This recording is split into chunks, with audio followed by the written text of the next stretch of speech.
السلام عليكم ورحمة الله وبركاته، كل عام وحضراتكم بخير. النهارده عندي جديد وطازه من شركة شمس لخدمات الكمبيوتر، أكبر تشكيلة من الأجهزة الورك ستيشن بفضل ربنا هتلاقيها عندنا. النهارده عندي شركة شمس على موديلين أو على موديل مكسر الدنيا، الاتش بي الورك ستيشن الزد 440، أجهزة جيمنج بتشغل أعلى البرامج، بتشغل أعلى الجيمسات. المواصفات بتاعت الأجهزة في من عندنا فيرجنين، فيرجن البروسيسور الزين ال 1620 الفي 3، الكاش 10 ميجا 4 كور، بروسيسور 3.5 برامات 16 جيجا، دي رام 4، هارد 500 ساتا، كارت فيجا انفيديا كوادرو، الكيس 600 بيبقى 1 جيجا.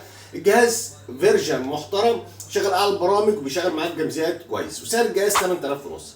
العرض الثاني معانا من نفس الجهاز الاتش بي الورك ستيشن زد 440، البروسيسور 1650 الفي 4، الكاش 15 ميجا 6 كور، 3.6 طبعا كاش 15 6 كور، رامات 16 جيجا، دي رام 4، هارد 256 اس اس دي، كارت الفيجا بتاعه بيبقى جي تي اكس، كارت للالعاب يا جماعه جي تي اكس ال 1650، والجي تي اكس ال 1650 بيبقى 2 جيجا، دي رام 5 وبيعلى مع الرامات زي ما انتم عارفين.